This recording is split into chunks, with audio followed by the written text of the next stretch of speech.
He movido la ubicación de mi cámara para que haya mejor luz. No sé si hay mejor luz o si hay demasiada luz.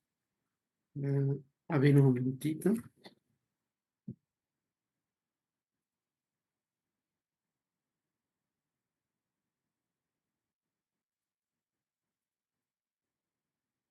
Muy bien, buenos días. Hoy día vamos a comenzar con nuestra tercera sesión.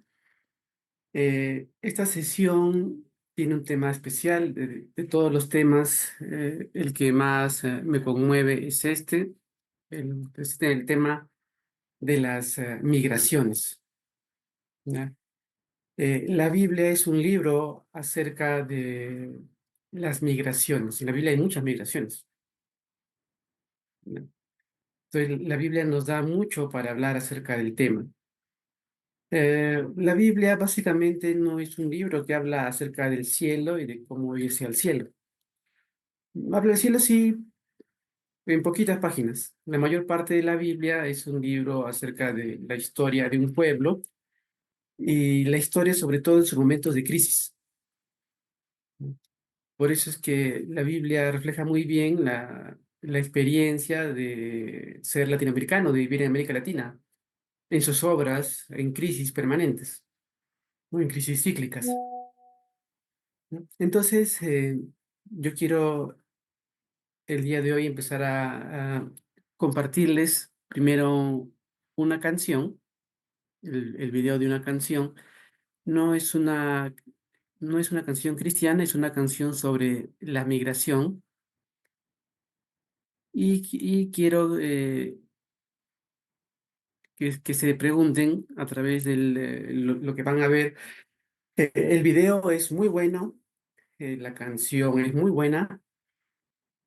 Es sobre básicamente migrantes mexicanos que cruzan la frontera hacia Estados Unidos, ¿ya? Y quiero que vean cómo la religión en el buen sentido de la palabra, cómo la fe, cuál es el lugar que ocupa la fe en estos migrantes, en qué condiciones migran estas personas y cuál es el lugar que ocupa su fe en medio de este riesgo de migrar, ¿ya? Se lo voy a compartir, a ver, a ver, a ver.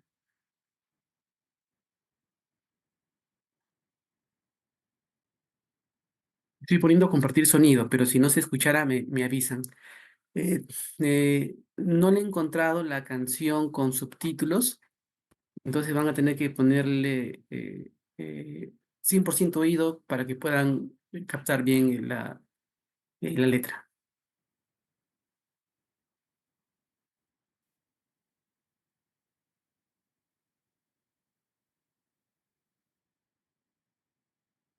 Muy bien, ¿qué les pareció el video y la canción? Bueno, me imagino que no esperaban que pusiera una canción de Calle 13 en un curso de sociedad bíblica, pero a ver, pueden abrir sus micrófonos y ir comentando cuál es el lugar. eh, bueno, varios de ustedes son migrantes. eh, y ¿de qué manera se identifican con la canción, con el video? Es un video espectacular. eh, y ¿de qué manera también se identifican con la letra? Muy bien, así en cortito, te escuchamos, Cani. Buenos días, pastores, buenos días con todo, bendiciones. Como migrante, vengo de Venezuela, estoy en Lima, Perú. Definitivamente, a veces salimos sin brújula, buscando una mejor situación. Muchas veces se presentan situaciones en donde estamos en nuestra zona de confort y hace que salgamos a otros lugares buscando el estar bien. Y eso, bueno, uno sale con un montón de expectativas, a un lugar desconocido totalmente, acompañado de personas en este camino que no conoces, pero que vas como que haciendo una nueva vida, pero no dejas de tener tu corazón y tu mente y todo en tu país con esa esperanza de algún día poder volver. Aún Claro, bendiciendo y cómo te identificas? ¿Con qué parte del video, la canción te identificas?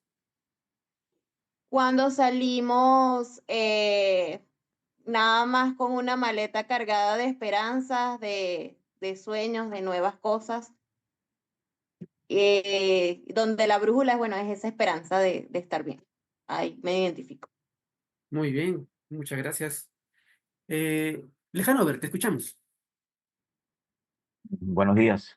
Bueno, igualmente soy emigrante venezolano, ¿no? Tengo ya aquí 6 años, como le comenté la otra vez, y es triste, pues da mucho dolor, uno se siente plenamente identificado.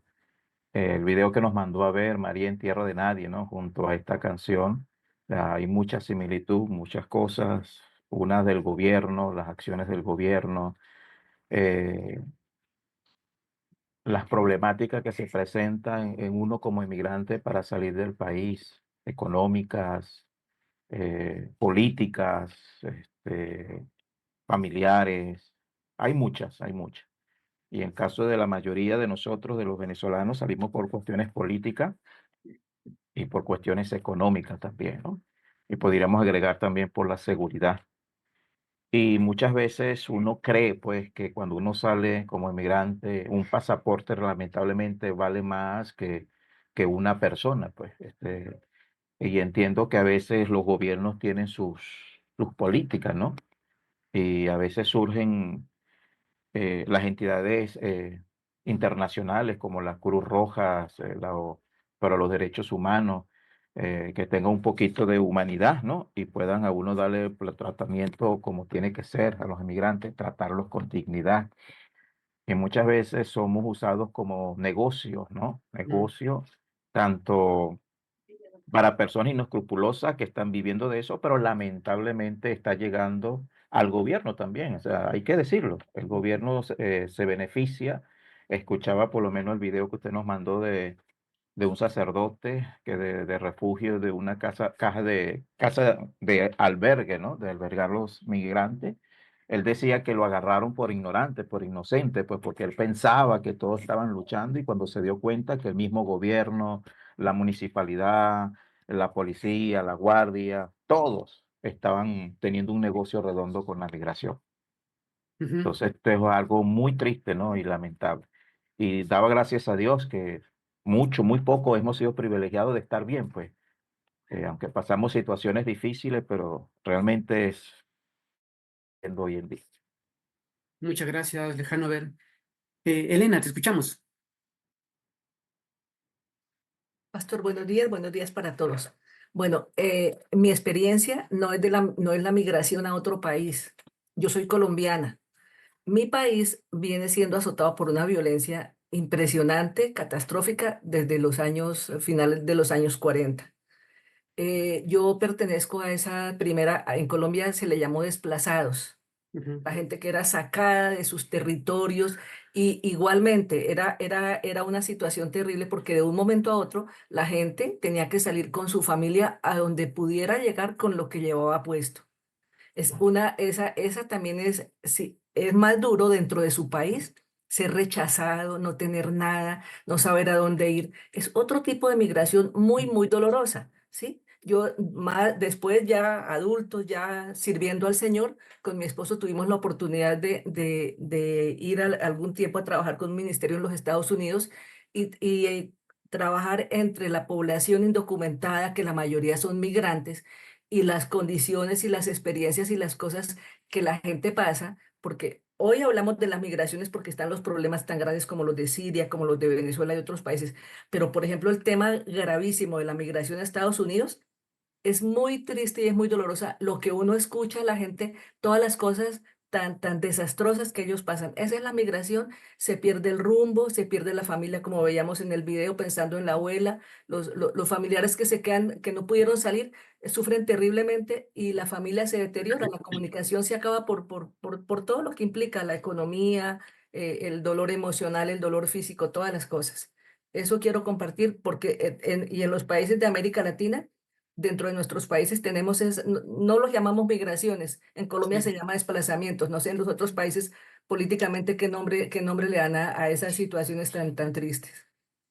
Gracias, Elena. Claro, en los 90 se hizo la diferencia entre refugiados y desplazados. Refugiados para quienes cruzaban fronteras y desplazados para quienes migraban dentro de sus fronteras, ¿no? Y sí, pues la migración como acto no solo se da cruzando fronteras, sino también dentro. En el Perú, en la década de los 80 y 90, también hubo un desplazamiento muy fuerte a raíz de la violencia política. Un grupo de terroristas enfrentados a la fuerza del orden y ambos violando derechos humanos, ¿no? Entonces, lo mismo que pasó en Colombia, ¿no?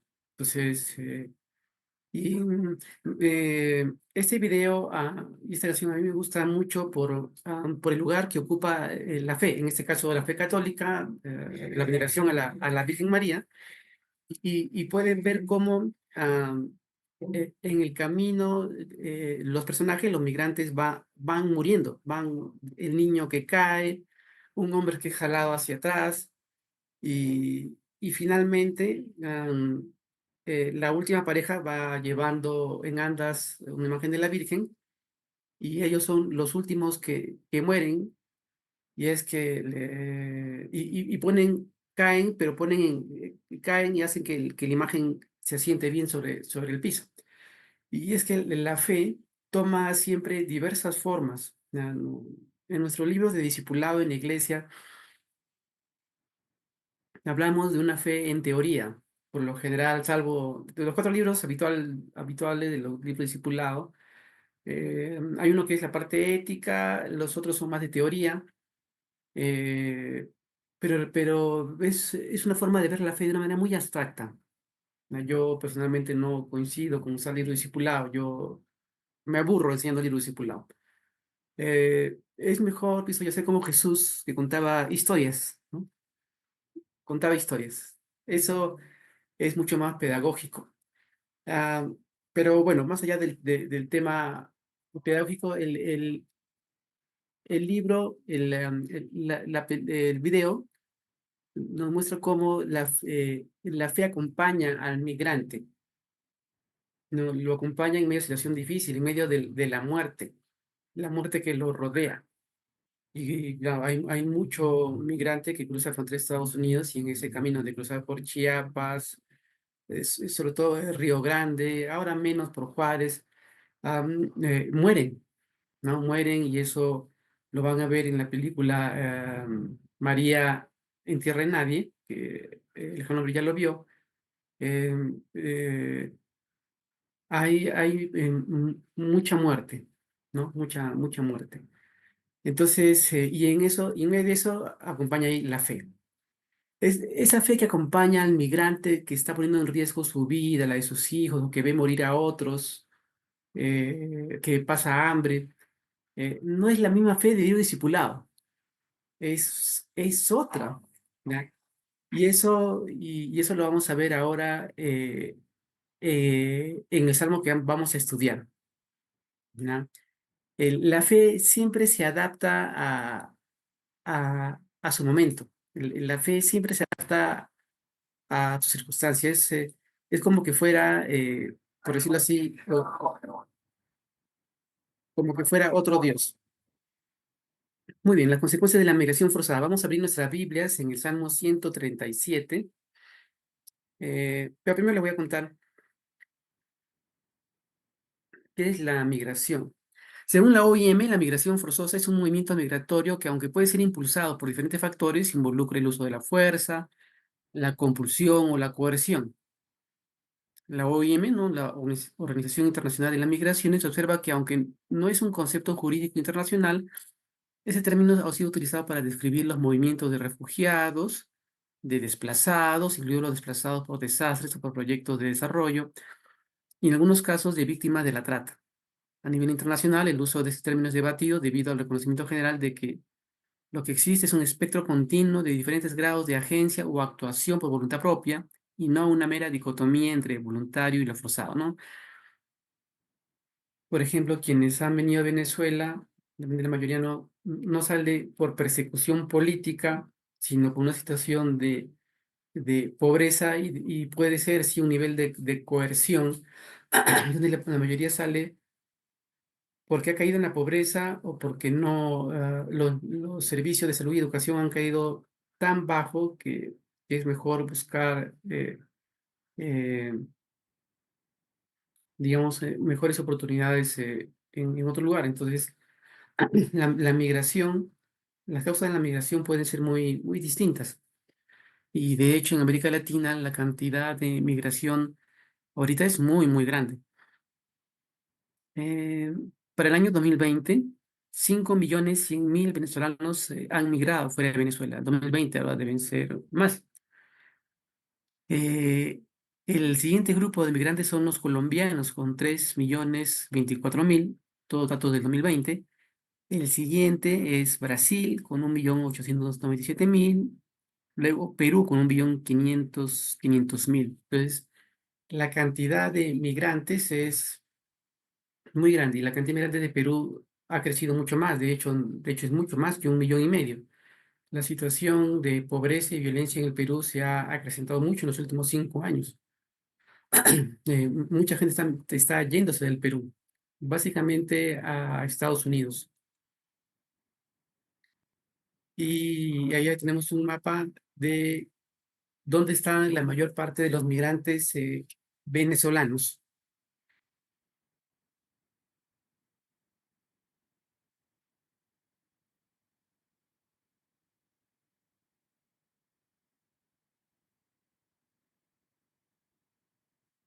Como pueden ver, la mayoría estaba en Panamá. Había 1.500.000 de venezolanos en Perú. Yo tengo 2 concuñados venezolanos. Muy bien, entonces vamos a hablar de la cautividad en Babilonia. ¿Ya? En la Biblia hay varias historias de migración. Abraham, yéndose de la región de Caldea a Canaán, luego ellos yendo a Egipto, de Egipto yendo nuevamente a Canaán, de Canaán yendo a Siria, Babilonia. Entonces, la Biblia es el libro de las migraciones, porque en realidad las migraciones hacen la historia. La historia de las migraciones es la historia de la humanidad, ¿no? Entonces, si usted ha migrado, no tiene por qué avergonzarse. Cuando usted ha migrado con su familia, usted está haciendo la historia, porque la historia de la humanidad es la historia de sus migraciones, ¿no? ¿Dónde aparece el ser humano? Aparece en África. El Homo sapiens aparece en África, junto con otras variedades de seres humanos, como el Neandertal, eh, como el Floresiensis, etcétera, etcétera, y salen de África hacia Asia, de Asia hacia Europa, de Europa hacia América Latina, hacia Australia. La historia del ser humano es la historia de sus migraciones. Cuando el ser humano migra, hace la historia, ¿no?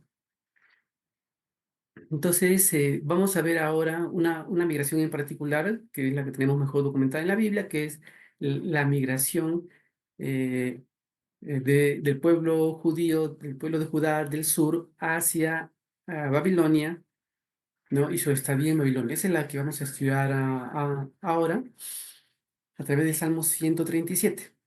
¿Ya? Y quiero contarles un poquito de la historia. Yo sé que algunos de ustedes conocen bien la historia bíblica, otros no tanto, entonces quiero mostrarles eh, un Power con un poquito de historia.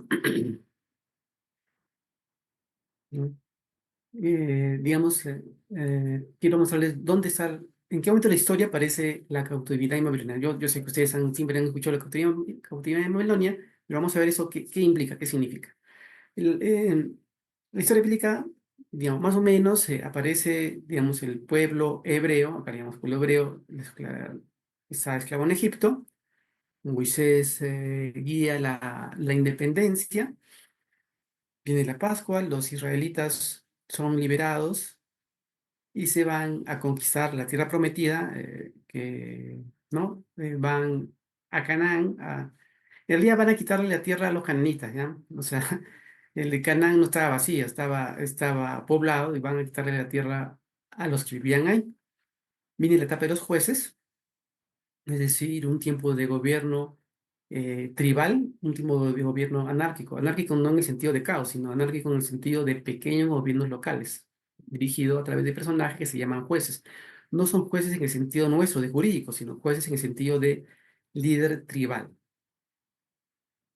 Viene luego el rey Saúl, el rey David, la construcción del primer templo por Salomón. Luego el reino se divide en dos partes, al norte el reino de Israel, al sur el reino de Judá. Aparecen los profetas. Los profetas ya aparecen desde aquí, ya desde aquí ya están apareciendo los profetas. Los profetas va a haber, eh, desde el tiempo de los jueces ya hay profetas. Los profetas no son personas que dicen el futuro. En general, son personas que reclaman de que el pueblo que se va corrompiendo y las autoridades que se van corrompiendo regresen a los principios de la ley dada por Moisés. Entonces, después que se divide el reino, el imperio asirio, porque en la Biblia Israel está siempre peleando por su independencia con los imperios, entonces el reino del norte es llevado cautivo por el imperio asirio. Entonces acá hay una migración. El reino del norte migra hacia el imperio asirio y el reino del sur, con Jerusalén destruida, migra hacia Babilonia, ¿no? Acá entonces estamos, el Salmo 137 está ubicado aquí. Cuando el reino del sur, el reino de Judá, pierde la guerra contra el imperio babilonio y es llevado, su liderazgo es llevado cautivo a la ciudad de Babilonia. Después de 70 años van a regresar bajo el liderazgo de Esdras y Nehemías, y luego va a venir la construcción del segundo templo, ¿ya? Esta etapa de aquí es una etapa que habitualmente, eh, popularmente le llaman 400 años de silencio, donde se supone que no hay revelación de Dios, pero no es exactamente así. Hay mucha literatura religiosa de ese tiempo, ¿ya? Hay una producción de literatura muy grande. Ya lo pueden encontrar en internet como literatura apócrifa del Antiguo Testamento. ¿Es importante eso? Sí, es importante porque es el contexto cultural y religioso de cuando aparece Jesús y los evangelios y la carta de Pablo. Es decir, si usted quiere comprender bien el contexto cultural del Nuevo Testamento, lea los textos apócrifos del Antiguo Testamento. No le va a hacer daño, no son cosas esotéricas ni demoníacas, es literatura religiosa, ¿ya? O sea, la literatura religiosa no se suspendió, no se acabó. No acaba en Malaquías en nuestra Biblia, en realidad continuó y hay bastante. Y es muy interesante porque cuando llega Jesús, esas eran las ideas que se creían, ¿ya? Jesús no llega en el aire, ¿no? Jesús no llega de un platillo volador y lo pone en la tierra. Jesús se cría en un ambiente religioso específico que lo podemos comprender a través de la literatura, que no fue canonizada. La literatura no canónica no son textos esotéricos, los ponemos en internet, ahí pone bajar, download y lo baja. Entonces es muy interesante. Muy bien, entonces en este momento en que los reinos se han dividido, viene Babilonia y vence al reino de Judá, se los lleva y los hace migrar con una migración forzada de derrotados en la guerra. ¿Por qué Judá, siendo un reino pequeño, se enfrenta a un imperio tan grande y tan poderoso? Judá no tenía un ejército muy grande, ni muy profesional, ni muy experimentado. ¿Por qué? ¿Por qué se enfrenta a Babilonia? No sé, es como que eh, algo más pequeño que el grupo terrorista Hamas se enfrente a un imperio como Estados Unidos. ¿Ya? ¿Quién haría eso? ¿Ya? Pero, ¿por qué? Judá pensaba, en Judá pensaban, nuestro Dios, Yahvé, es más grande que el Dios de los babilonios. Por lo tanto, vamos a vencer, pues, que Dios no nos va a dejar perder, ¿ya? Pues nuestro Dios es poderoso y va a vencer al otro Dios. ¿Y qué pasó? Perdieron la guerra, los masacraron, ¿ya? Y, y se llevan al liderazgo, a la nobleza, se la llevan cautiva, como migrantes forzados, como trofeo de guerra, se los llevan como castigo, ¿no? Muy bien.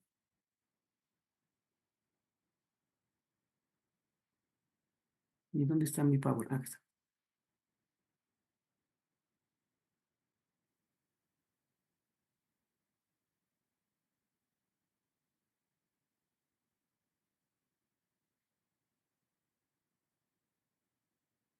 Salmo 137. Lamentos de los cautivos de Babilonia. Junto a los ríos de Babilonia, allí nos sentamos y aún lloramos acordándonos de Sión. Sobre los sauces en medio de ella colgamos nuestras arpas, y los que nos habían llevado cautivos nos pedían que cantásemos, y los que nos habían desolado nos pedían alegría, diciendo, cantadnos algunos de los cánticos de Sión. ¿Cómo cantaremos cántico de Jehová en tierra de extraños? Si me olvidare de ti, oh Jerusalén, pierda mi diestra su destreza. Mi lengua se pega a mi paladar, si de ti no me acordare, si no enalteciere a Jerusalén, como preferente asunto de mi alegría. Oh Jehová, recuerda contra los hijos de Edom el día de Jerusalén, cuando decían, arrasadla hasta los cimientos. Hija de Babilonia, la desolada, bienaventurado el que te diere el pago de lo que tú nos hiciste. Dichoso el que te tomare y estrellare tus niños contra la peña.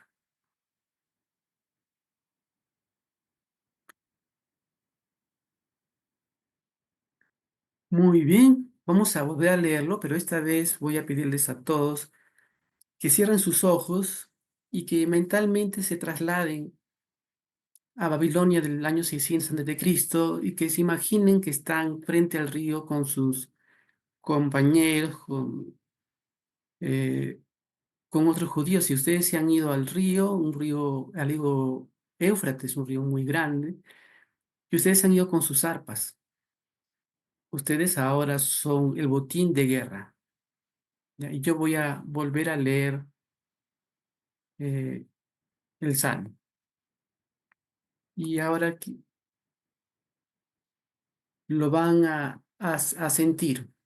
Quisiera que no lo analicen, sino solamente que lo sientan. Junto a los ríos de Babilonia, allí nos sentamos y aún lloramos, acordándonos de Sión. Sobre los sauces en medio de ella colgamos nuestras arpas. Y los que nos habían llevado cautivos nos pedían que cantásemos. Los que nos habían desolado nos pedían alegría, diciendo, cantadnos algunos de los cánticos de Sión. ¿Cómo cantaremos cánticos de Jehová en tierra de extraños? Si me olvidare de ti, oh Jerusalén, pierda mi diestra su defensa, su destreza. Mi lengua se pega a mi paladar si de ti no me acordare, si no enalteciere a Jerusalén, como preferente asunto de mi alegría. Oh Jehová, recuerda contra los hijos de Edom el día de Jerusalén, cuando decían arrasadla hasta los cimientos. Hija de Babilonia, la desolada, bienaventurado el que te diere el pago de lo que tú nos hiciste. Dichoso el que tomare y estrellare tus niños contra la peña. Muy bien, pueden abrir sus ojos. Cuénteme, ¿qué emoción le trae, qué emoción le trae el Salmo? ¿Qué emoción tenía el escritor de este Salmo? Mucha tristeza por todo lo que, bueno, viviendo el Salmo, por todo lo que, digo yo, nos tocó pasar en ese momento. O sea, no había alegría, no se podía cantar. Había sido tan terrible lo que nos habían hecho. Al terminar, dice cómo tiraban a nuestros hijos. O sea, uno como madre está destrozado.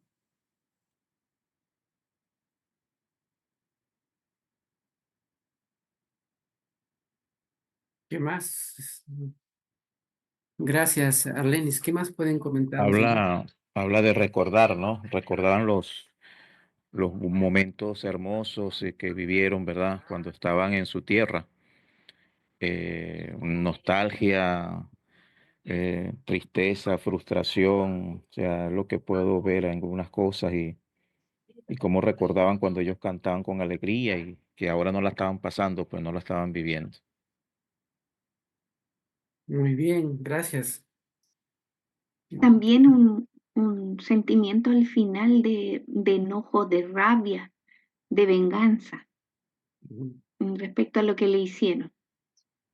Muy bien, ira, enojo, deseo de vengarse y pidiéndole a Dios de que les conceda el deseo de poder ver el dolor del enemigo, y, la muerte de los niños del enemigo, Mm. ¿no? Porque quiere ver dolor, ¿no? Porque quiere ver violencia, ¿no? Y en la Biblia hay varios salmos así de venganza, ¿ya? Y en Joel, Dios se aparece a Joel, Joel va a hablar en nombre de Dios, diciéndole que Dios les va a conceder ver su venganza, ver que los niños mueran despedazados contra las rocas, ¿ya? Eh, Impotencia, nos dice Diana, ¿no? Entonces es un salmo emocionalmente muy difícil, ¿no? Ah, la Biblia, bueno, más de una vez decimos que es el manual de Dios, pero la Biblia en realidad no puede usarse como un manual, ¿no? Si no, esta parte sería un manual para la venganza, ¿no? Y eso pues, como creyentes y yo de Jesús, nosotros no creemos en la venganza ni en la violencia, ¿ya? Entonces, la Biblia en la Biblia tenemos una orientación de Dios para nuestras vidas y sobre todo orientación como nación, como comunidad. Yo sé que tendemos a verlo, más de una vez nos acercamos a la Biblia buscando la promesa de Dios para mí hoy día. Pero es una visión bien individualista y bien comercial, bien interesada. La Biblia no es básicamente eso, la Biblia es la historia de un pueblo, básicamente en sus momentos de crisis y en sus luchas políticas y en sus luchas por su independencia contra los grandes imperios, ¿ya? Entonces, cuando decimos, voy a buscar la promesa de Dios para mí hoy día, y claro, abrimos los Salmos, abrimos Proverbios, algunos textos específicos, pero la Biblia es mucho más que la promesa de Dios para mí, ¿no? Es la historia de un pueblo, el mes es la historia de sus migraciones. Si usted es un migrante, la Biblia es su historia. Si su pueblo migró de mala manera en una migración forzada, la Biblia es el libro de su historia. No hay de qué avergonzarse, ¿no? Más bien, como decía, las migraciones son las que hacen la historia. Entonces, en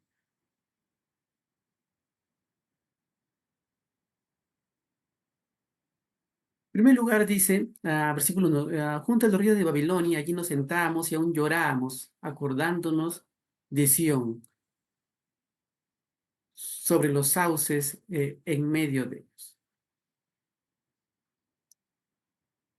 Vamos a regresar a mi Power. Lo he actualizado, así que hoy día voy a pedir de que suban la nueva versión, ¿no? Entonces, si usted bajó la versión anterior, entonces va a ver que hay algunas cosas que no están, ¿no? Baje la nueva. Entonces, ¿qué pasa en el Salmo? ¿Qué pasa para el migrante forzado? La vida dejó de tener sentido. Y am, nosotros habitualmente decimos que en la Biblia hay un proceso de revelación de Dios, que culmina con la revelación máxima de Dios en la vida, obra y palabra de Jesucristo. Tenemos razón, es una afirmación correcta.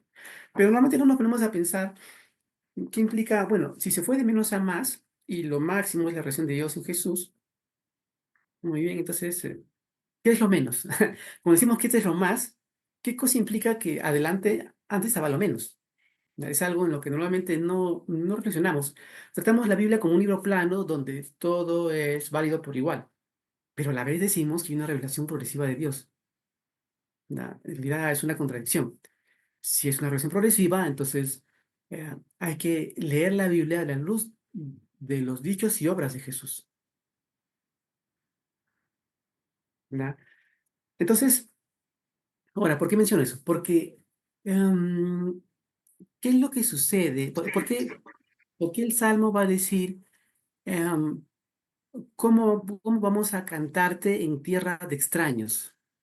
¿Por qué dice eso? O sea, si usted viaja a Venezuela, aquí ya no debe cantar a Dios, porque este es tierra de extraños. Como que no tiene sentido esa afirmación. Lo que pasa es que para el tiempo previo a la cautividad, la concepción era que cada pueblo tiene su Dios y que Yahvé era el pueblo de Dios de Israel y Yahvé vivía en Canaán, ¿ya? Es lo que se llama la poliatría. Eso es justamente ir de menos a más, ¿no?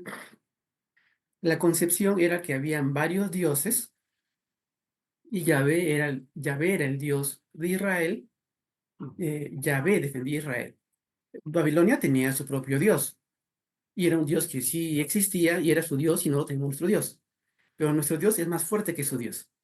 Esa era la concepción del momento.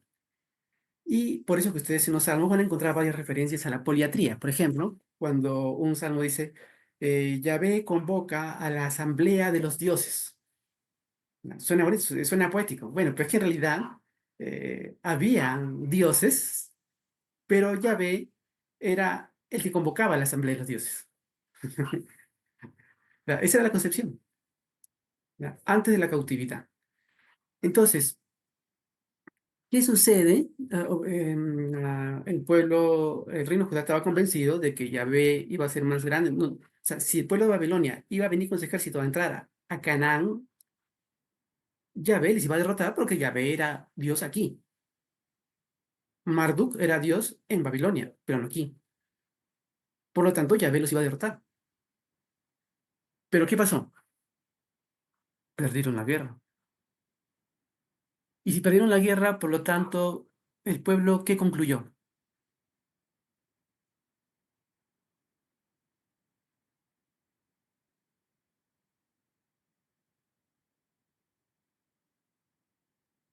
Que su Dios no era tan poderoso. Exacto.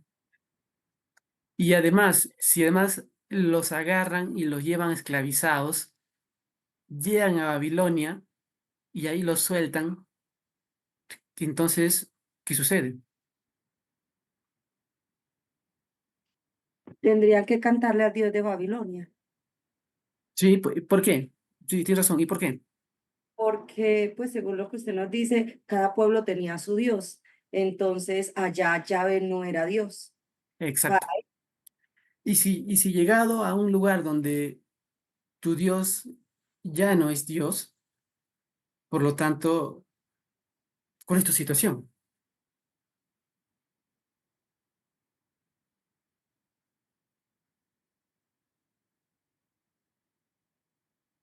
Tu Dios se quedó en Canaán, tú estás ahora frente al río Éufrates, en Babilonia. ¿Cuál es tu situación? Estás abandonado, solo, no tienes a nadie. Estás abandonado. Estás abandonado. Estás abandonado a tu suerte. Tu Dios, tu defensor, ya no está ahí.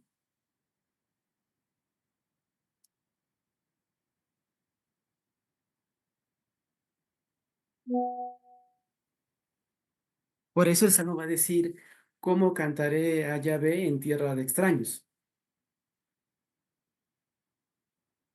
¿Ya? Entonces, ¿cómo se sentirá anímicamente que estás abandonado a tu suerte en, eh, en una tierra sin tu Dios?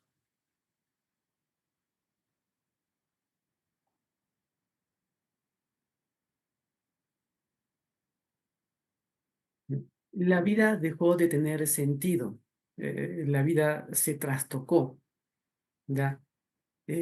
Dios quedó en silencio, Dios se quedó en otro lugar muy lejano.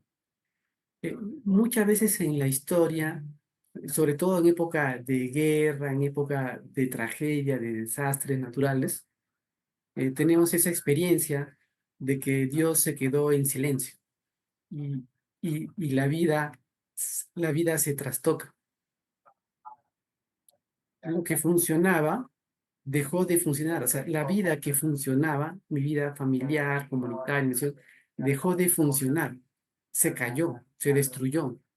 Y la vida dejó de tener sentido y Dios desapareció.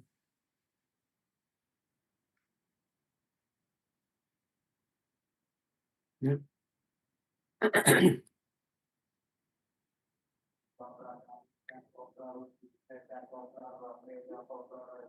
El silencio de Dios es una experiencia que ha acompañado al ser humano desde siempre, ¿ya? Desde siempre. Muchos teólogos han reflexionado sobre el silencio de Dios. Sobre todo tenemos los escritos de filósofos y teólogos después de la Segunda Guerra Mundial. Cuando Europa es arrasada por la Segunda Guerra Mundial, nuevamente se preguntan, ah, mm, ¿dónde está Dios cuando el justo sufre? La Biblia también reflexiona sobre el tema varias veces, ¿no? Entonces, en su tradición nosotros tenemos respuestas sencillas, ¿no? Ah, hermano, no te preocupes, Dios tiene un propósito para ti. Es fácil decirlo para el que está afuera, pero para el padre de familia que ve a sus niños pasar hambre, distinto. Al que ve a sus hijos pasar hambre y no dice, ah, sí, Dios tendrá un propósito para el hambre de mis hijos. No. Entonces, ese, sentimos, experimentamos a Dios, o sea, experimentamos a Dios desde nuestra vivencia, desde nuestra realidad, desde nuestra experiencia en la vida. Por eso la Biblia es una biblioteca de experiencias de Dios, experiencias muy variadas, ¿no? Tenemos experiencia de Dios que nos cuida y nos libera y nos ve y nos ayuda a vencer en la guerra. Cuando Elías pide un ejército de ángeles y aparece el ejército de ángeles. Esos textos son los que nos gusta leer, ¿no? Porque claro, nos animan. Pero esa no es toda la historia de la Biblia. También tenemos varias historias de derrotas y miseria, confusión, incertidumbre. ¿Por qué? Porque la vida es así, ¿no? En la primera clase yo les preguntaba, ¿por qué la Biblia cuenta historias tan violentas? Y a mi hijita menor le decía, mi hijita menor estaba jugando en la computadora. Hijita, ¿por qué no haces un paro, dejas de jugar y te pones a leer tus juegos son muy violentos, ponte a leer la Biblia? Me dice, la Biblia es más violenta, me dice, mi juego es menos violento. Creo que escuchó mis clases. Entonces, a eso nos decimos entre broma y broma con mi hijita Manuel. Y ahora nos vamos a ir en la tarde. Tenemos actividad de servicio. Vamos a ir al hospital a las 2 de la tarde. Tenemos que estar en la iglesia. Entonces, yo le decía a primera clase, ¿por qué la Biblia cuenta historias, tantas historias tan violentas? Y decía, es porque la vida en América Latina es violenta, ¿no? Porque la Biblia es nuestro libro. La Biblia es nuestro libro, refleja nuestra vida, refleja nuestra historia. Por eso la podemos amar, por eso la podemos estudiar, porque nos da un lenguaje para hablar acerca de nuestras historias, acerca de nosotros, nuestros sentimientos, nuestras emociones, nuestra frustración, nuestro deseo de venganza, ¿no? La Biblia no es un libro celestial, la Biblia es un libro profundamente humano, profundamente mundano, donde en medio de esas historias Dios se revela. En medio de esas historias Dios nos acompaña.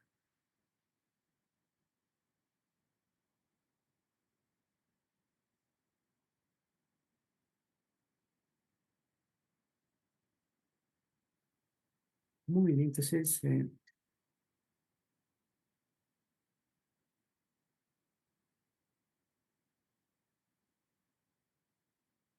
Dios parece ausente, y sí, pues es lo que es la experiencia de Salmo 37 y también la experiencia del pueblo en el libro de Joel, un profeta menor al cual nunca leemos, pero Ahí está. También aparece en la historia de Habacuc, también aparece, o sea, en las quejas de Habacuc, en las quejas de Malaquías, en las quejas de Joel. La Biblia tiene muchos libros de quejas, de demandas, de venganza. ¿Por qué? Porque es parte de nuestras emociones.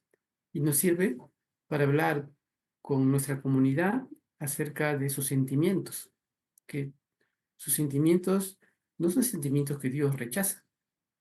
Por el contrario, son sentimientos que han quedado registrados en la Biblia porque son importantes, porque son válidos, porque tiene razón en querer vengarse, porque tiene razón en sentir odio. Y es importante que el migrante sepa que sus sentimientos son válidos. No tiene por qué avergonzarse, no tiene por qué esconderlos. ¿No? Son perfectamente válidos. En la Biblia los encuentra. Y varias veces. Es importante que el migrante sepa que sus sentimientos son válidos. Aquí una película que me gustaría recomendarles se llama El séptimo sello de Ingmar Bergman, del año 1966. Está en blanco y negro.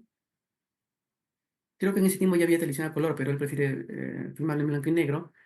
Es una película acerca, donde se pregunta, ¿dónde está Dios? En medio de las desgracias, ¿dónde está Dios? ¿No?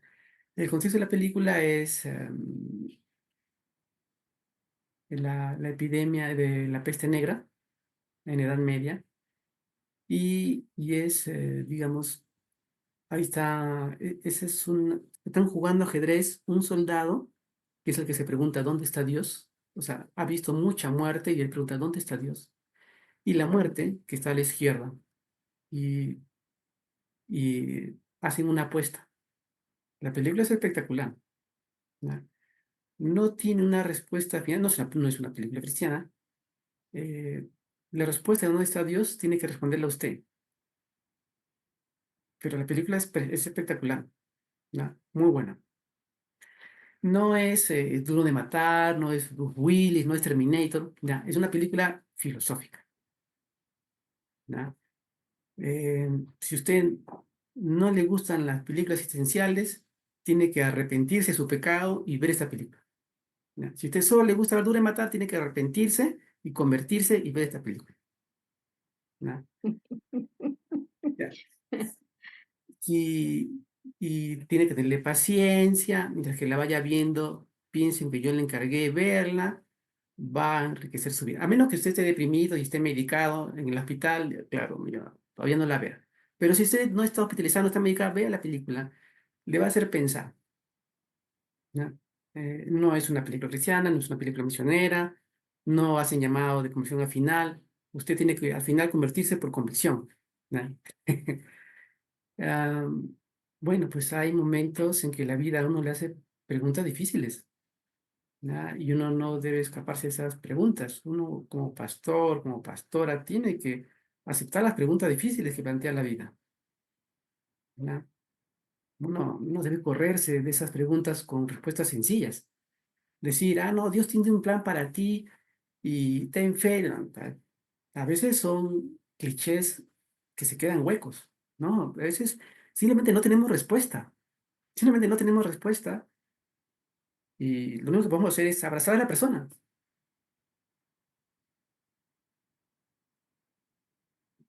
En la Biblia hay tres respuestas acerca del sufrimiento del inocente. Am, la más sencilla está en Proverbios, donde pareciera que ah, el que se porta bien le va bien y el que se porta mal le va mal. Eso se llama la teología de la retribución. Pero ustedes y yo sabemos que no necesariamente la vida es así, ¿no? También tenemos la respuesta del libro de Job, que dice que si te va mal es porque el diablo te está haciendo algo porque Dios le dio permiso para que te haga daño. También suena raro que Dios dé permiso para que nos hagan sufrir, ¿no? La tercera respuesta es la de Dios, la de Jesús clavado en la cruz, diciendo, Eli, Eli, lema sabactani, ¿no? Dios mío, ¿por qué me has abandonado? ¿Cuál es la respuesta de Dios al sufrimiento? O sea, en Marcos, am, que es un libro que Aparentemente se escribe durante la guerra, años 70 después de Jesús, después de Cristo, o inmediatamente después de la guerra hay mucho muerto, hay mucha desgracia y sienten el abandono de Dios. Una vez más, en la Biblia varias veces se siente el abandono de Dios. Y en Marcos también. Y ahí ponen a Jesús diciendo, Elí, Elí, lema sabactani. ¿Cuál es la respuesta de Dios? O sea, hay el silencio de Dios nuevamente. ¿Por qué? Porque la respuesta de Dios frente al sufrimiento es la compañía de Dios. El hecho de que Dios es el primero que sufre. Dios no acompaña de lejitos, no. Dios sufre el mismo en su propio ser, el abandono, la tortura, de la injusticia y la muerte. Esa es la respuesta de Dios al sufrimiento, su compañía. Y es nuestro trabajo pastoral, nuestro trabajo en la comunidad, el que representa y trae la presencia de Dios, el abrazo de Dios, la compañía del Dios sufriente al migrante.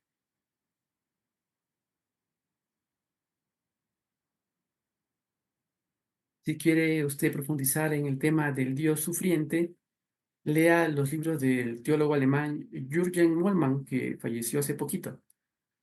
A mi parecer, eh, los mejores libros que he leído de teología son los de Jürgen Moltmann. El Dios crucificado y Teología de la Esperanza, libros del año 79 y 78. Libros gruesitos, sí, un poco difíciles de entender.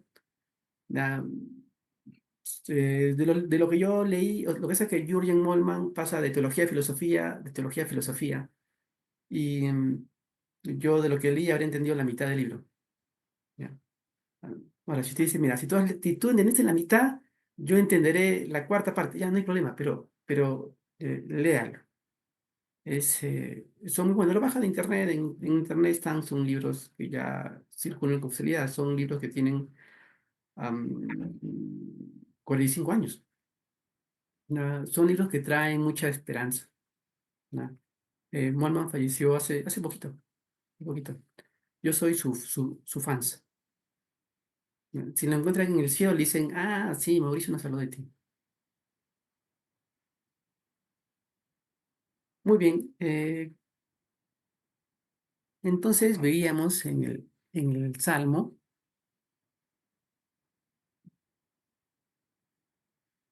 la vida dejó de tener sentido. Dios se quedó en Israel. Aquí estamos en nuestra suerte, aquí estamos abandonados. Y esa experiencia, la experiencia del silencio de Dios, la ausencia de Dios, es una experiencia que aparece muchas veces en la Biblia y muchas veces en la historia de la humanidad. Y hay mucha reflexión sobre ese tema a través de toda la historia del cristianismo. Yo les he mencionado sobre este tema los libros de Jürgen Moltmann, Teología de la Esperanza y Teología de la Cruz. Eh, eh, entonces, y aquí también dice el Salmo, ah, dice que se juntaban y lloraban, ¿no? Y los habitantes del lugar le decían, cántenos canciones. No se puede ver si es que le decían cántenos canciones para burlarse o más bien como una curiosidad cultural, ¿no? O sea, aquí en Babilonia hay de todos los lugares del mundo, como ahora por ejemplo, Nueva York. Entonces, cántanos y cuéntanos de tu música, cuéntanos de tu Dios. Y ellos dicen, pero ¿cómo voy a cantar? O sea, ah, no puedo, o sea, nos echamos a llorar si nos ponemos a cantar a Dios. Porque hemos sido derrotados, o sea, nuestros cantos son de Jehová, Dios de guerra, Jehová nos dio la victoria y estamos acá de esclavos, ¿qué vamos a cantar? Esa canción ya no tiene sentido, perdimos la guerra, acá estamos solos, ¿qué vamos a cantar? Entonces, imagínense el momento triste, ¿no? Y dice además, vamos a cantar solamente de Jerusalén, ¿no? Dice que se seque mi lengua si es que cante otra cosa que no sea Jerusalén. Y Señor, eh, castiga a quienes dijeron, a quienes nos destruyeron, y que podamos vengarnos. ¿no? De que ayúdenos a vengarnos y a ver, queremos ver, no solo queremos que tú te vengues, nosotros queremos ver tu venganza. Nosotros queremos alegrarnos cuando tú te vengas, queremos verlo, ¿no? Porque la persona se deprime, pues. Ya el migrante tiende a desarrollar trastornos depresivos y de ansiedad. Se deprime, ¿ya? Y ahí no vale que no, yo soy creyente, tengo fe. No se deprime. Yo tengo dos cuñados venezolanos, dos concuñados venezolanos. Uno de ellos se llama Esteban, él es de Caracas, y él me contaba que, bueno, se estaba yendo a Chile, pasó por Lima, pasó por Villa El Salvador, al sur de Lima, eh, circunstancialmente trabajó un mediodía, ganó bien y dijo, uy, acá yo me quedo. Se quedó, se enamoró de mi cuñada y ahí se han quedado los dos juntos. Entonces, y él cuenta cómo en Lima, bueno, hacía los trabajos que los limeños no quieren, ¿no? Entonces, entre ellos, desatorar desagües, tuberías grandes de desagüe. Y cuenta cómo lo hacían bajar las tuberías de desagüe sin uniforme, sin máscara, sin nada. Y dice que bajaba a desatorar tuberías de desagüe y vomitaba y lloraba, vomitaba y lloraba, ¿no? De la frustración, ¿no? Entonces, si en Venezuela le está acostumbrado a vivir con ciertas comodidades hasta que entraron en pobreza, ¿no? Como también una vez lo estafaron, no había comida, ¿no? O sea, podía haber dinero, pero no había que comprar. Salió a comprar unas tortillas, cuando regresó a su casa para darle a sus niños, que eran pequeños en ese tiempo, eh, no era harina, era cemento. Entonces, y llorando la frustración, ¿no? Entonces, la persona acumula, pues, acumula resentimiento y se deprime, pues, se deprime.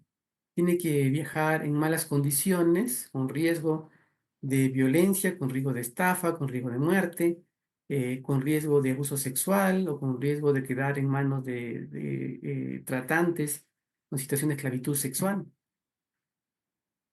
Muy bien, entonces, ¿qué podemos hacer por los migrantes?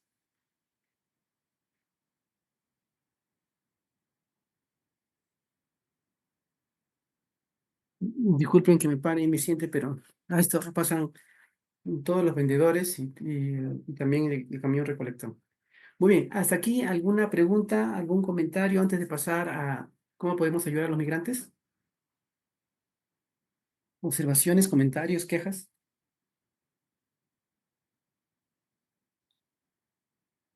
Muy bien, entonces si no hay observaciones, pasamos aquí al punto número 7. En el grupo pasado hubieron varias personas que comentaron, nosotros hemos ayudado con nuestras familias, nuestras congregaciones a migrantes. Sobre todo eran personas de Centroamérica que habían colaborado con migrantes venezolanos que habían pasado por Centroamérica rumbo a México por Estados Unidos. Y ellos se quejaban, decían, mira, nosotros hemos tratado de ayudar, pero los alimentos que dábamos terminaban en la basura, o nos rechazaban, o nos gritaban, o nos despreciaban. Entonces, decían así como, ya no queremos ayudar a nadie. Ya, esa fue la experiencia del grupo pasado. Ah, Silvia nos quiere decir algo. Te escuchamos, Silvia. Buenos días, hermanos. Dios les bendiga. La verdad que experiencia con migrantes casi no he tenido, pero mi papá vive en frontera en Ciudad Hidalgo y por toda esta cuestión dice que pasan muchos venezolanos, colombianos, haitianos para buscar trabajo. Y él comentaba la situación tan difícil porque a veces pues les pasan a pedir comida, llevan dinero, pero como mucha gente les tiene miedo, les cierran las puertas. Y él comentaba el caso de una señora que hasta le dijo que le dejaba a sus hijos. Tenía 2 niñas y me dice, miraba muy bonitas las güiras, me dice, pero me decía que se las dejara, que las dejaba aquí, me dice, y que ella iba a cruzar Estados Unidos solo con un niño y que le cuidara, que le iba a mandar dinero y después iba a mandar por las niñas. Entonces mi papá le empezó a hablar de Dios y le dice, no deje a sus hijas, usted no sabe con qué gente la va a dejar. No, es que voy a mandar por ellas. No, le dijo, es lo peor que puede hacer, mejor vayan juntos o busque trabajo acá, ¿va? Pero llegan a ese punto de desesperación que imagínese uno de madre, no quiere separarse de sus hijos y ya empezar a recomendarle a quien sea a sus hijos para que no pasen un peligro mayor o por no tener que darles de comer en el camino. Me imagino que debe ser una situación bien difícil y los peligros que van enfrentando, ¿verdad? Y con qué traumas van a crecer esos chicos. Es bien difícil a esta gente decirle, mire, Dios lo ama, porque voy a decir, ¿por qué? ¿Cómo? O sea, es bien complicado el poder entender los no de Dios. Pero claro que todo tiene un propósito en esta vida, claro que Dios está en las buenas y en las malas, y, pero comprender eso para nosotros que ya somos creyentes es más fácil, pero hablarle de Dios a una persona que está pasando una dificultad o está pasando este camino duro de cruzar la frontera que no es nada fácil, a ser complicado y la verdad que Dios los ayude, que Dios les dé entendimiento y que quite ese velo para que puedan comprender que Dios siempre va a estar con ellos y que todo tiene un propósito, pero mientras es bien complicado, ¿verdad? Y ahí pues en el chat les ponía también, les dejaba un libro que es de Sergio Frati, que es un salvadoreño, un pastor salvadoreño, pero él en este libro, él cuenta historias de por qué los no de Dios, ¿verdad? Porque Dios dice que no, ¿verdad? Y hay historias bien impactantes, muy buenos, se los recomiendo, no se los quiero spoilear. Y también pues la canción de Samuel Hernández, ¿verdad? Y me dijo que no. Muy buena también, porque a veces uno quiere que Dios solo le diga sí, sí a todo, ¿verdad? Y no siempre es así, para todo hay un propósito. Solamente era mi comentario, hermano. Gracias, gracias.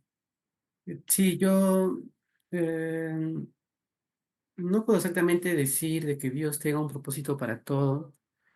Por ejemplo, en Madre de Dios, zona fronteriza del Perú con Brasil, em, eh, en ese tiempo yo era director de una ONG que trabajaba con niños. Teníamos un proyecto de prevención del abuso, de la explotación sexual infantil. Madre de Dios, en la frontera con Brasil, tiene una zona minera ilegal gigantesca, donde explotan oro, destruyendo la selva. Y entonces yo hacía viajes para ver el proyecto. Y en una de esas, con el misionero con el que trabajábamos en la zona, visitamos una joven que a los misioneros les cargaba mucho la situación, entonces fuimos a verla. Una joven de 18 años, sí, creo que tenía 18 años de tiempo, creyente, había pasado toda su vida en la escuela dominical. Unos años antes, eh, pasando por el río, un grupo, eh, una pandilla la agarra y la viola toda la noche, ¿ya? Al día siguiente, o sea, cuando yo la conocí, ella caminaba como con un retardo mental severo. No sabemos si fuera consecuencia de una psicosis o si la golpearon de tal manera que el cerebro quedó dañado. Entonces, si ella solo decía así bajito, los chicos malos, los chicos malos. Su casa, una casa pobre, que olía a orines, ¿ya? Y ella caminaba, podía caminar. Vivía con un abuelito, el papá era un abuelito bastante mayor, que podía también caminar con las justas. Y entonces, y me dice, bueno, ahora su casa huele a orines, pero ella se ha pasado 5 años viviendo, no se podía levantar de su cama y pasó 5 años oliendo excremento, defecaba sobre sí y no se podía levantar. Y esta casa olía a heces. Ahora solo huele a orín porque ahora ella ya puede levantarse. Y como ya puede caminar, se va sin rumbo y la van a volver a violar en cualquier momento. No hay nadie que le cuide. Solo hay una hermana más que viene una vez a la semana a lavar la ropa del abuelito, a atender a papá. Am, yo no tengo manera de encontrar un propósito de Dios para una violación grupal toda la noche que la la dejó atontada el resto de su vida. No, no tengo manera de encontrarle un propósito de Dios para eso. Y eso sucede muchas veces en la guerra. La violación como arma de guerra. Ya sucedió acá en el Perú, sucede en todas las guerras. ¿Cómo encontrarle un propósito a la masacre en Gaza? ¿No? A niños que se quedan sin piernas. Entonces, no hay forma de encontrarle un propósito. Ya, entonces, eh, yo no podría decirle a esta joven que conocí en Madre de Dios, decirle que Dios tiene un propósito para su violación. No, no tengo manera. Eh, Crescencio, te escuchamos. Profesor, buen día y buen día a todos. La compañera que me antecedió pues, pienso igual que ella, que todo tiene un propósito. Dios tiene un propósito para todo, pero de acuerdo a sus reflexiones, obviamente que cuesta encontrarle un propósito. Pero si no hay un propósito, entonces es consecuencia de, así sería, porque eh, ¿cómo podemos explicar una situación de esta naturaleza? ¿Será alguna maldición generacional? ¿Será algo que será la influencia de la maldad de los papás? ¿O qué realmente, cómo se puede explicar? Porque hay, como este fenómeno hay muchos casos. Yo conozco casos de unos familiares que fueron muy trabajadores, eh, ejemplares, sin embargo, murieron muy mal, o sea, gateando, ciegos, sin el apoyo de la familia, y realmente cuesta encontrarle propósito a este tipo de situaciones. Quisiera, pues, escuchar su opinión, profesor. Muchas gracias. Sí, yo sé que por nuestra tradición tendemos a ofrecerle, a decirle a las personas de que todo tiene un sentido, que todo tiene un propósito y que tenemos las respuestas para todo. Pero la verdad es que eso no es verdad. O sea, hay muchas cosas de las cuales no tenemos respuesta. El cristianismo ha reflexionado sobre eso por 20 siglos. No soy el primero que piensa eso, ¿no? Hemos reflexionado de esos por siglos y eh, la Biblia dice al respecto, bueno, ahí lo tiene. El Salmo 137 es justamente una respuesta de eso. El Salmo 137 no termina bonito.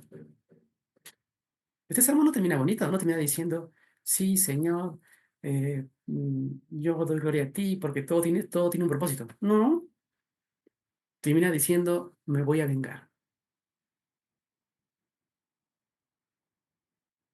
¿No? Entonces, sí, pues hay otros salmos que terminan bonito, este no. Y hay más de uno que termina así. ¿Por qué? Porque sí, pues no tenemos respuesta para todo. La verdad es que hay que reconocer que no tenemos respuesta para todo. Hay diferentes reflexiones que aterrizan en diversas conclusiones. Jürgen Moltmann es uno de ellos. Yo les recomendaría que lo lean. Hagan el esfuerzo de leerlo. Vale la pena. Él tiene un enfoque específico para entender el sufrimiento humano. Jürgen Moltmann pelea como joven soldado alemán al final de la guerra y ve la destrucción de su país. Y él, en medio de eso, él cree en la esperanza. No una esperanza tutti frutti, no una esperanza Hello Kitty, no. Él cree en una esperanza integrando las ideas de la filosofía existencial, es decir, diciendo, bueno, no tenemos respuesta para todo, Eh, Aquí hay mucho sufrimiento, mi país está devastado, eh, pero tenemos que guardar, a pesar de todo, guardar la esperanza y Dios, la esperanza de Dios obra a través nuestro, a través de nuestras manos, a través de nuestra solidaridad, ¿no? La esperanza de Dios obra a través de nuestra solidaridad. Por eso la iglesia tiene que ser profundamente solidaria, porque eso es el Evangelio, ¿ya? Y reconocer humildemente de que no tenemos la respuesta para todo.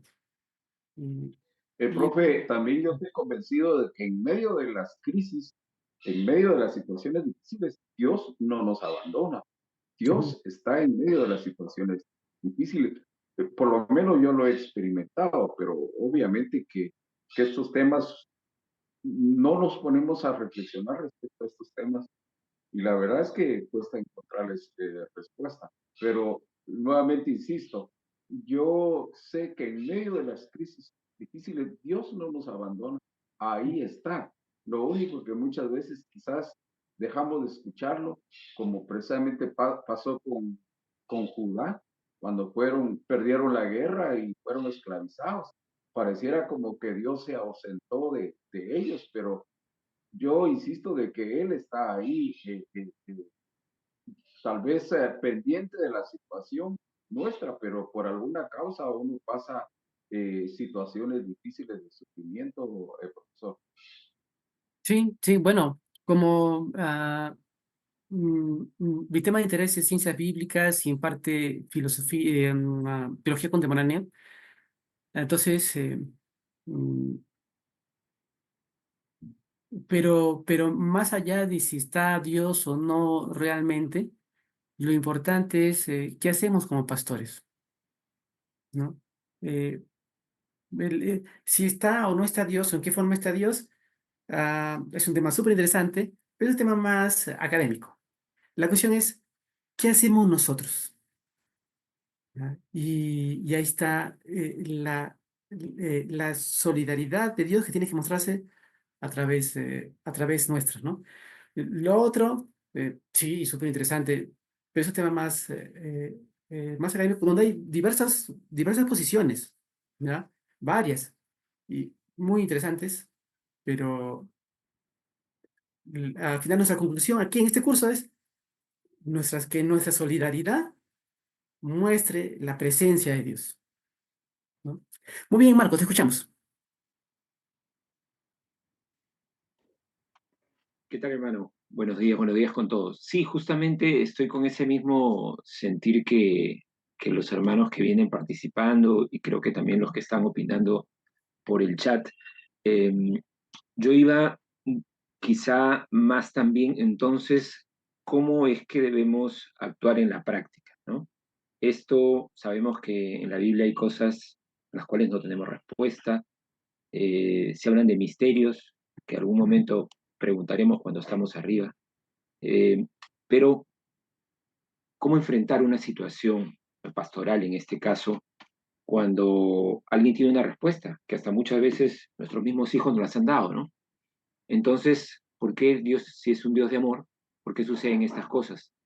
Usted comenta con un ejemplo que puso, abrazarlo, eh, nos comenta ahora mostrar solidaridad, pero en la práctica, ¿cuál sería el acto y cuáles serían las palabras para una persona? Porque, a ver, si hablamos del abrazo, yo estoy por internet con usted, no lo puedo abrazar, ¿correcto? Estoy en una comunicación virtual y tengo una inquietud de esa persona, un dolor de esa persona al frente. ¿Cuál sería la forma en cuanto a la acción con la que usted recomendaría que debemos actuar con este dolor que nos transmiten las personas, ¿no? Perfecto, Marcos, muchas gracias. Y tu pregunta me permite justamente entrar a la siguiente sección, que es, ¿qué hacemos? ¿Ya? Claro, la pregunta acerca de dónde está Dios y por qué permite sufrimiento, yo les remito a los libros de Jürgen Moltmann. Les he escrito ahí por el chat los nombres de los libros, el nombre del autor, tiene un nombre medio extraño, está en alemán, pero lo encontrarán sus libros en internet. Él tiene bastantes libros. Eh, me gustan los libros de Molman porque su posición es realista. ¿Ya? Por eso les recomiendo a Jürgen Molman. Ahora, en concreto, ¿qué más hacer? Muy bien, ante todo, rápidamente, atender sus necesidades urgentes y trabajo coordinado, ¿no? Es decir, existen diversos tipos de migrantes con necesidades diversas. Averigüe qué necesidades tiene el grupo al que quiere apoyar. Usted y su iglesia no son los únicos que los ayudan. Coordine con los demás para no ofrecer para necesidades que ya han sido suplidas. La necesidad urgente puede ser cosas muy distintas, no solo es alimento, también puede ser vivienda, orientación en trámites y servicios de salud y educación, ¿no? Entonces, el grupo anterior del diploma decía, nosotros les hemos llevado alimentos, pero lo han tirado, ¿no? Ya no llevamos a nadie. Ya, pero el problema es, yo reconozco, está bien la buena intención de querer organizarse y dar algo, pero hay muchas instituciones que están ayudando. Si donde usted, por ejemplo, quiere dar alimentos, pero ahí mismo, por ejemplo, puede haber presencia del ACNUR, el Alto Comisionado de Naciones Unidas para Refugiados, que de repente da un buen alimento a los refugiados. Entonces usted pasa con una tortilla hecha con mucho cariño, pero para un grupo que ya comió. Entonces, no es lo que el grupo que está pasando delante de usted es lo que necesita. Entonces, usted tiene que evaluar quién es el grupo que está pasando y qué es lo que necesita este grupo, ¿ya? Más familiaridad con esto tienen las trabajadoras sociales. Si usted tiene una trabajadora social cerca de usted, pídale que le oriente de qué hacer. Si en su iglesia hay una trabajadora social, pídale a la trabajadora social que se encargue de esa parte, de evaluar qué es lo que el grupo que está pasando por mi comunidad necesita y nosotros qué es lo que tenemos para darle, para tratar de hacer el match, ¿ya? No suponga de que el grupo que está pasando necesita alimentos de prioridad, porque puede ser que eso no sea lo que el grupo necesite, ¿ya? Y de repente lo que usted tiene, si lo que usted tiene no es lo que el grupo necesita, entonces puede buscar usted otro grupo, depende un poco más lejos, o de repente puede usted organizarse de alguna manera que usted colabore con una institución que sí está brindando lo que el grupo necesita, ¿ya? O sea, ayudar puede parecer algo evidente, pero no lo es, ¿ya? Por eso hay profesionales de la ayuda, como por ejemplo las trabajadoras sociales, ¿ya? Entonces, ahí hay que tener cuidado, hay que evaluar qué es lo que necesita el grupo que está pasando. No todos los grupos son iguales. Hay migrantes que se quedan, hay migrantes que solo están de paso. En Centroamérica, de repente, la mayor experiencia es que son migrantes que están de paso rumbo a Estados Unidos. En cambio, en mi ciudad, los migrantes básicamente están, una parte se está yendo a Chile, pero otra parte se queda en Arequipa. Mi ciudad es una ciudad grande, ya que tiene minas grandes, entonces hay cierto movimiento económico. Eh, por ejemplo, en mi congregación teníamos 3 familias venezolanas, las 3 se han ido hace poco. Estuvieron aquí unos 3 o 4 años. Una familia se fue los jóvenes se fueron a España, son 2 profesionales, se fueron a España y las otras familias, 2 se fueron a Estados Unidos y cruzaron de manera ilegal en la frontera entre México y Estados Unidos. Pues estuvieron acá 4 años. Entonces, es importante evaluar este grupo, cuál es su situación. ¿Están de paso? ¿Quieren quedarse? ¿Ya tienen un tiempo aquí? ¿Quieren sumarse a la iglesia? ¿No quieren sumarse a la iglesia? ¿Quién les está ayudando? O sea, son varias cosas que tener en cuenta para que uno en el camino de la ayuda no se frustre, ¿ya? Y no todo es alimento, ¿ya? No todo lo que necesitan es alimento. Y puede ser que ya haya instituciones que estén trabajando el tema de alimentos. 8, necesitan amistad y apoyo emocional. Muchas veces son usados como chivos expiatorios por las autoridades para sus campañas electorales, acusándolos de provocar todos los problemas de la ciudad. ¿Ya? Eso acá en el Perú pasa en cada elección, o sea, cada 5 años, los venezolanos son los responsables de todos los males que hay en la ciudad.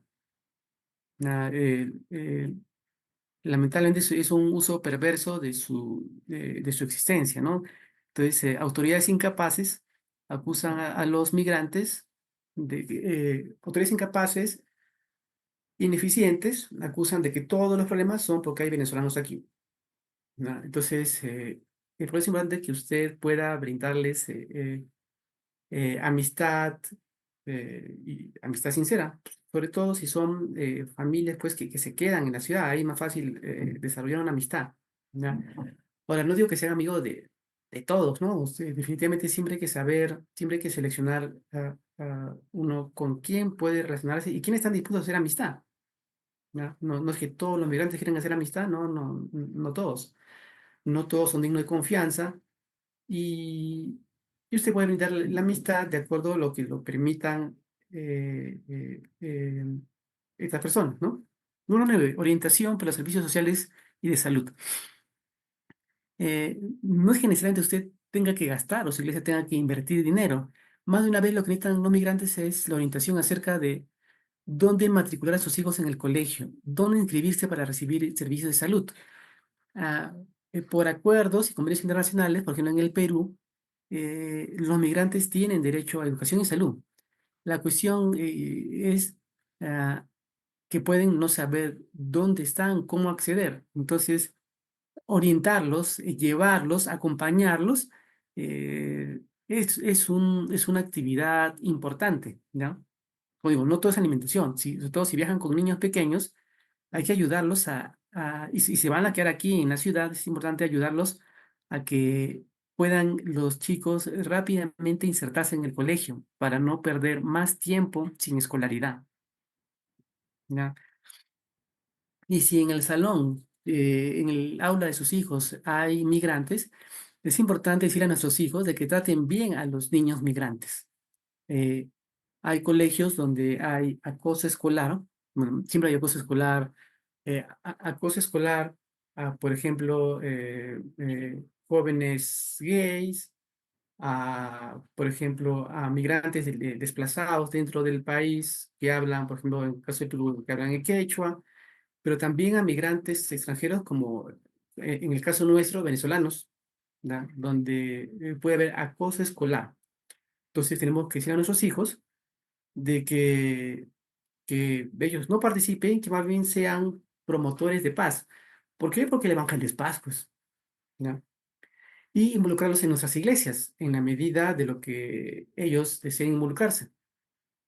En el caso de mi iglesia, eh, eh, una de las familias migrantes, porque tuvimos, no, eran 4, uno se acaba de ir a España hace poquito. Uno de la familia migrantes fueron líderes en el grupo de adolescentes y le fue muy bien, fue un líder punche. ¿Ya? Todavía sentimos su ausencia.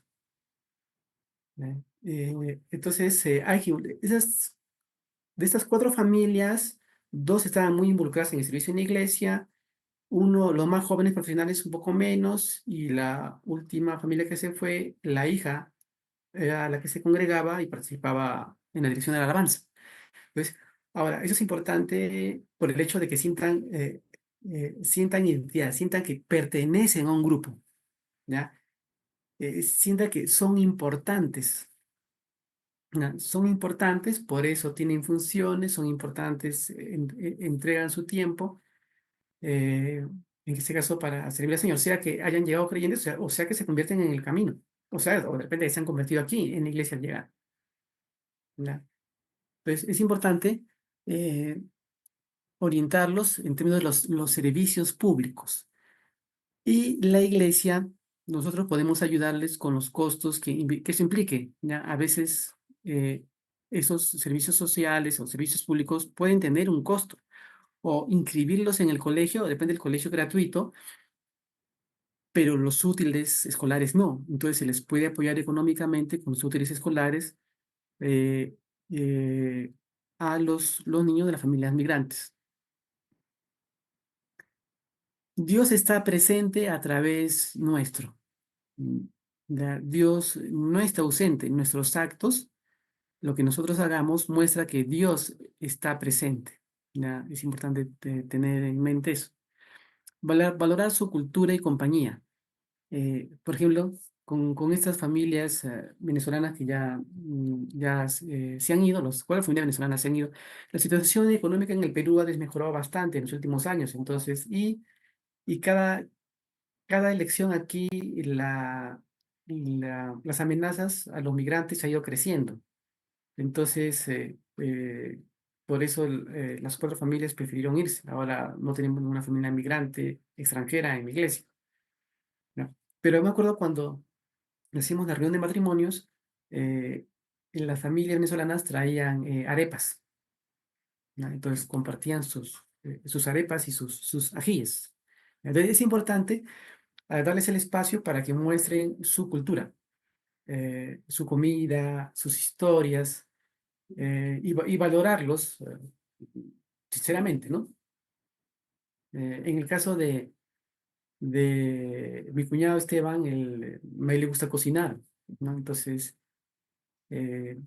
muchas veces ha cocinado comida venezolana y lo hemos disfrutado todos, ¿no? Muy bien. eh,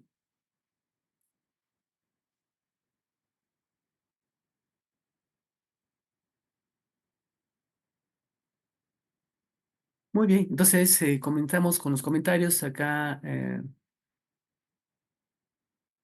ella nos dice, Dios no nos abandona. Dios quiere mostrar su amor a los demás a través de cada uno de nosotros. Muy bien. Entonces, justamente lo que yo les vengo diciendo, que es la solidaridad. Dios obra a través de nosotros. Dios muestra su presencia a través de nosotros. Jorge dice, abrir las puertas en este tiempo es bien complejo. Sí, por eso es que hay que tener los criterios para saber qué puerta abrimos, a quién les abrimos, ¿ya? O si no abrimos las puertas de manera literal, ¿qué hacemos? Claro, yo no digo que al primer migrante que ven en la calle lo lleven a su casa y le den un cuarto, no estoy yo refiriendo a algo así. Por eso es importante, las trabajadoras sociales son las especialistas en evaluar qué necesita el grupo y qué le podemos dar nosotros.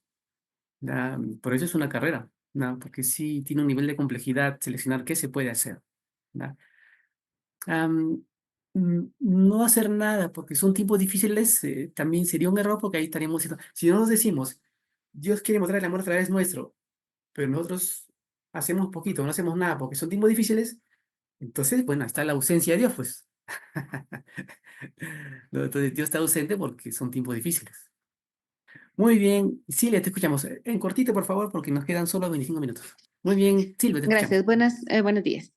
Pues lo que usted decía de la ayuda, ¿verdad? Saber qué ayuda darle o qué necesita cada persona es bastante importante, porque en una ocasión nosotros dimos ayuda a un orfanato llevando juguetes y comida, y cuando llegamos pues tenían una mesa con mejores juguetes y todo el mundo llevando comida. Entonces realmente yo me quedé así como, la quería ayudar y siento que no era la ayuda necesaria. Compartimos palabra, llevamos algunas pintacaritas, pero después hablando con una psicóloga me dice, no, mira, tú lo que tienes que hacer es acercarte y preguntarles, ¿tienen pañales? ¿Tienen leche para los bebés? ¿Tienen ropita, aunque sea usada? Pero llevarles lo que ellos necesiten. No necesariamente es lo que todo el mundo cree que necesitan, porque estos lugares lo que más les dan, pues son juguetes, ¿verdad? Entonces me dice, y de una vez pides permiso para dar la palabra en un tiempo corto, me dice, dinámica, me dice. Entonces, realmente es bastante importante lo que usted dice, porque a veces nosotros queremos ayudar, pero de la forma que queremos, no la forma que la gente necesita. Entonces, sí es de abocarnos a los encargados del centro o con las personas y decirle, ok, ¿qué necesitas? ¿Tienes abrigos? ¿Tienes donde pasar la noche? ¿Quieres agua? ¿Verdad? Y otra cosa, la costumbre también de comidas, porque aquí en Guatemala pasó que pasaban muchos migrantes que venían y la gente les empezó a dar panitos con frijoles, que con huevito, y la gente pues amable, ¿verdad? Y resulta pues que acá en Guatemala se come mucho el frijol negro, y para los hondureños creo que es como que se lo dan a los coches, algo así decían ellos, ¿verdad? Y que les estábamos dando basura. Entonces era una cuestión cultural. Para nosotros es el frijol que comemos y era rico, pero para ellos, por ejemplo, los estábamos insultando con darles frijol negro, ¿verdad? Entonces eso nada más. Muchas gracias por tus comentarios, por los ejemplos que pones. Sí, así es. ¿Ya? Y no es que necesariamente, digamos, ya, le dan acá el frijol o huevito, más allá lo encuentran en la basura. Y no es un acto de desprecio, sino que en realidad para el migrante se puede hacer cosas que ellos no comen. ¿Ya? Y uno puede decir, no, pero si pasan hambre, tienen que comer pues lo que sea. pero la vida no funciona así porque una cuadra antes UNICEF les ha dado una buena comida, ¿ya? Entonces, por eso uno tiene que coordinar, ¿ya? Entonces, en las iglesias en América Latina, como tenemos poca experiencia de ayuda social y poca experiencia de relación en la comunidad, no coordinamos con nadie, ¿ya? Y esa es una mala costumbre, porque nuestra tendencia es a ver un evangelio muy espiritual y a ver a los demás por sobre el hombro. Entonces no coordinamos con nadie, porque nosotros somos los hijos de Dios y los demás son unos pecadores perdidos. Pues es una forma muy mala de ver la vida, una forma muy mala de ver el evangelio, ¿ya? Entonces somos un agente más en la comunidad como los demás. Y, y el ayudar al prójimo no es acto nuestro, eso tenemos que coordinarlo con los demás, también ayudan al prójimo. Tenemos que coordinar con los demás, así como nos han mencionado. Queremos ayudar a niños que están en una casa hogar, tenemos que ir a preguntar qué cosas necesitan y nos dirán qué necesitan y nosotros llevaremos. Y ese acto de coordinar, hay iglesias que dicen, no, ¿pero qué coordino? No, pero hay que ir a coordinar, eso es importante. Muy bien, Elena, te escuchamos. Algo muy que yo he aprendido de mi experiencia cuando se pasan situaciones difíciles, más cuando hay desplazamiento forzoso, o es decir, que tiene que salir de un lugar, se pierde la esperanza. Por eso veíamos lo que contaba la hermana antes, que la madre quería dejar sus hijos con alguien que vio que de pronto los podía acordar. Se pierde la esperanza, se pierde la visión de lo que se puede hacer porque le han cortado, lo han sacado, lo han desarraigado. Entonces, eh, a, a pesar de la ayuda material, de la comida, de la todo, nosotros como creyentes, nosotros que tenemos, que sí podemos llevar palabra de esperanza, yo creo que de acuerdo a cada circunstancia, nosotros tenemos que prepararnos en oración, pedir que el Espíritu Santo nos guíe y nos muestre y nos dé las palabras específicas para llevar palabra de aliento y de compasión, que la gente pueda ser sanada allí en su corazón para que ellos puedan seguir la travesía, no de un rato, sino la travesía de la vida. ¿Sí? Ese yo considero que es el trabajo más importante que tenemos que hacer. Lo otro lo tenemos que hacer porque si nosotros miramos allá lo que dice en Mateo 25, que el Señor Jesucristo dijo, ustedes lo vieron preso, lo vieron sin comida y todo, si lo hicieron a ellos, lo hicieron conmigo. O sea, nosotros somos los que tenemos que mostrar el amor de Dios. Entonces, el propósito de Dios, a mi modo de ver, es que nosotros llevemos la palabra viva, porque nosotros queremos cuando la gente está en un problema, de una vez que haga la oración de entrega, ya, Ah, sí, hay que llevarlos a la salvación, pero primero la gente necesita ser sanada allí en su corazón, saber que recibió una palabra de aliento y que la compasión nuestra sea manifestada y la pongamos en práctica, es mi concepto, es lo que quiero aportar.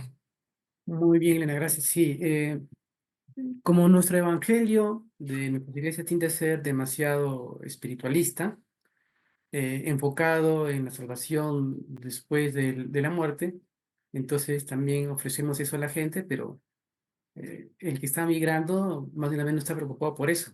Entonces nosotros podemos insistir con un mensaje que no es lo que está conectando con la persona.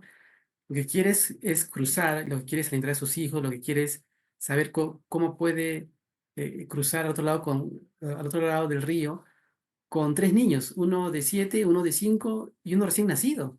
Ujú. Entonces, es una situación en medio de eso que le digas, mira, haz tu oración para que se salve tu alma, no le interesa, ¿no? Y más bien puede ser que nosotros estemos diciendo de una manera, con una falta de empatía impresionante, ¿no? Entonces, ahora, sí, sí, es importante. Mira, por ejemplo, en Haití, ¿qué ha pasado? En Haití ha habido terremoto, Haití está en un caos total, Haití le está yendo muy mal los últimos 20 años. Eh, entonces, van misiones evangélicas de Estados Unidos. ¿Y qué predican? Les predican de que eso les pasa por ser idólatras y por hacer, ¿cómo se llama esa? Eh, eh, que le clavan a los El vudú. el vudú. Ya, entonces ustedes hacen vudú, por eso Dios los está castigando, por eso les mandó terremoto y guerra. Entonces, arrepiéntanse del vudú. En primer lugar, esa versión de vudú es una versión hollywoodense. En segundo lugar, ese es un mensaje con una falta de empatía impresionante. La gente vive en medio de violencia, se mueren, hay hambre, y le van diciendo que todo eso es por culpa de su pecado. O sea, eh, pero sí es la mentalidad evangélica, sobre todo la norteamericana. y sobre todo nuestras iglesias, porque no es que todos los evangélicos piensen igual. Estados Unidos, acá en el Perú casi no hay presencia de estas iglesias. Ya, no son iglesias misioneras, son iglesias más centradas en los actos solidarios en la comunidad. Pero bueno, nosotros agarraremos un equilibrio, ¿no? Un equilibrio. Para terminar, Mane nos dice, como Ana dice, Jesús mismo fue un migrante. Sí, exactamente. Mane dice, APEN es una organización que trabaja con la evangelización de niños y está en varios países latinoamericanos. Deja el dato para quienes les gustaría estudiar con ellos para trabajar con niños. Yo tomé el curso que imparten acá en Chile y ha sido de mucha bendición. Muy bien, entonces tienen una película para ver, María en Tierra de Nadie, la película para la semana próxima, bueno, de que corresponde a esta lección. La semana pasada tuvieron la película, ahí se me olvidó el nombre, y 2 videos sobre la depresión que produce nuestra modalidad de capitalismo. Son videos un poquito complejos, sí, el de Hanover ya lo vio y justamente me comenta, son un poquito difíciles de entender, pero sí, pero vale la pena. Vale la pena verlo un par de veces, 3 veces. eh, y eso que es que Café Kioto, que es el video que les he dejado de Café Kioto, son videos, sí, hay videos más complejos sobre esos mismos temas, pero, pero vale la pena, ¿ya? Vale la pena. Muy bien, paso a dejarlos, que Dios los bendiga, nos vemos la próxima semana, tienen tarea ahí en su intranet y nos ponemos las pilas.